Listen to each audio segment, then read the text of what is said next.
Hi guys, today we have a watch to take a look at, and this is the Seiko SPB131J1. This watch was lent in to me by my friend Ryan. Shout out to Ryan at Bezel House here. This is a rather limited production watch. We'll do a full in-depth review, take a look at who this is intended for and how it wears on the wrist. Let's get right into it.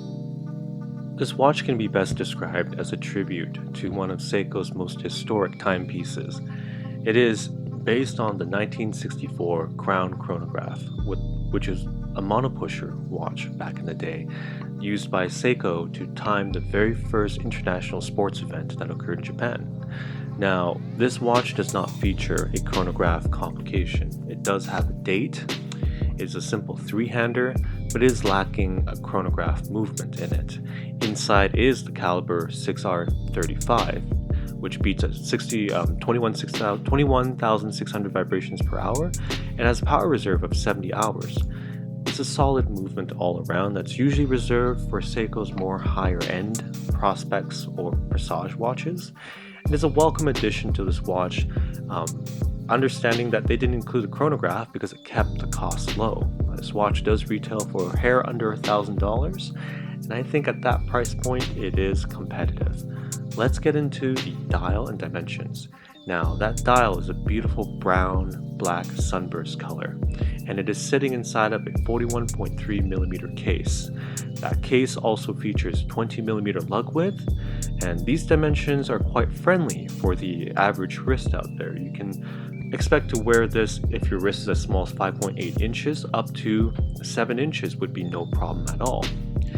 The actual dial elements there with the faceted hour indices and Seiko logo do kind of tell a more upscale story for this watch. So the mid case, you see that it is actually high polished finishing, and the crown there is a Seiko signed crown with a bit of bead blasting in the S logo. Very nice touch to see there. The overall thickness of this watch is the advantage here, because the original Crown chronograph was 15.3mm thick, down to the fact that because it had the chronograph movement. Now this is a bit more lightweight and wears a lot nicer than that watch, although it is larger at 41.3mm compared to 38 of that original Crown chronograph. But really the difference is minor. The overall design elements here are nearly identical to that watch, which I think is great. There is a timing bezel here, and the bezel is it has 1 minute increasing intervals on it, which is strange to see on a timing bezel. I personally haven't seen something like this before. You'll see that it actually turns bi-directionally, and it kind of is reminiscent of a GMT bezel to me. There is no audible clicks on it too. It's just a smooth action turning it left and right here. In terms of wearability, this watch is just about the most comfortable Seiko I've worn in recent memory. I have a 6¼ inch wrist, and this watch measures 41.3mm across and 11.3mm in thickness in the mid case. And if you take a look at the way it sits on my wrist right here, you'll notice that it tapers downwards, and it does hug the wrist quite nicely. So comfort, not a concern here. Definitely a winner, and it does look great too. When we talk about Seiko, we generally think about their divers. And when we think about their dress watches, we think Grand Seiko and the lesser Presage lineup. Not to say that the Presage lineup is any worse, it's just at a different price point. However, this watch really splits in between the Presage and the Prospex lineup. And the reason why I say that is just based on the design elements of this watch. It has these faceted hour indices that catch the light really beautifully. But simultaneously it has these pointed hands and applied Seiko logo, usually reserved for dressier watches. But you see this here, put inside of a case that seems to be pulled out of the 1970s, with the angular lugs that taper down towards your wrist. And look at the chamfer, that finished edge on those lugs too. They're thin and quite sporty, but all at the same time elegant too. When I think of this watch, I think of it being potentially a diver, split between a dress watch and a chronograph. To me, it almost felt a little bit confusing when I first saw this watch, but I really warmed up to it. Seiko has succeeded in making this watch feel special. To me, there isn't a watch like this right now in Seiko's lineup, albeit at around the $1,000 price point with the 6R35 movement. Now, the timing bezel rotates bidirectionally, and you also have an oyster bracelet that belies the sporty nature of this watch too. But all at the same time, it's really quite elegant, all put together. This watch reminds me of an Aston Martin Vanquish, the likes of a car that is luxurious in its details, classy, restrained, but also extremely capable and sporty.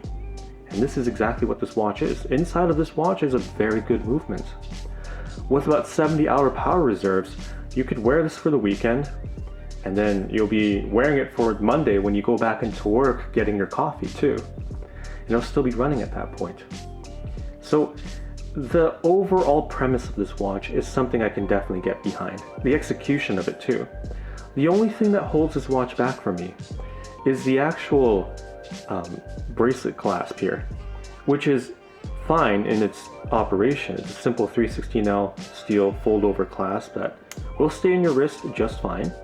But look at how thin that bracelet clasp is. Normally, when I see this kind of a clasp, it is put on the Cocktail Time or the entry-level Presage watches. To see it here is a bit of a disappointment because you have this wonderful, solid oyster bracelet with solid end links too, but you get this clasp which kind of lets it down. The case back is also very simple, and excuse the sticker there guys, this isn't my watch. No fuss, no frills on the case back. So very simple in the way that Seiko pulled all these things together, but it works extremely well. The date wheel is black, which is nice because I would have appreciated this watch being a no date dial. I think it would clean up the design and be very well balanced, and I just love those faceted hour indices. But that's more of a personal preference than a problem here. I also wish that the rotating bezel had detents to let you know that you've clicked it in place.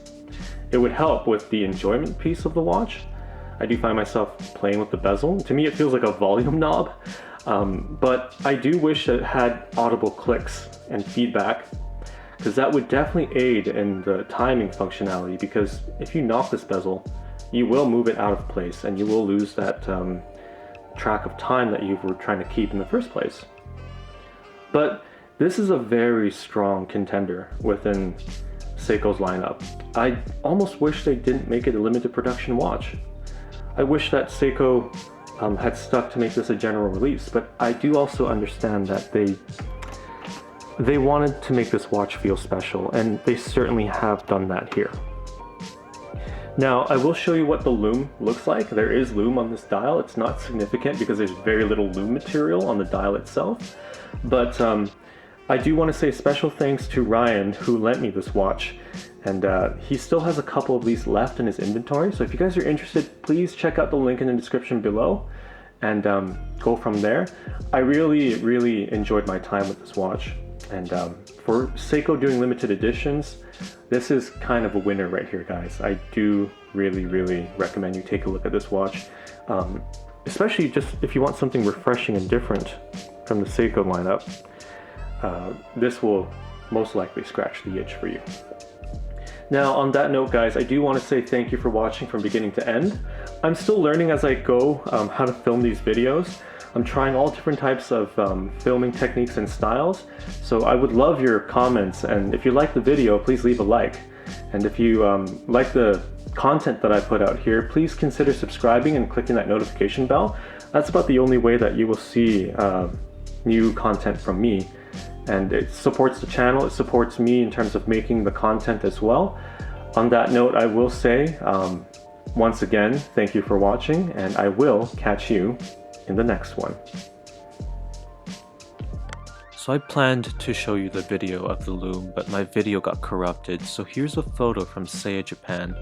The lume isn't fantastic, but it is there, and it is nice to have.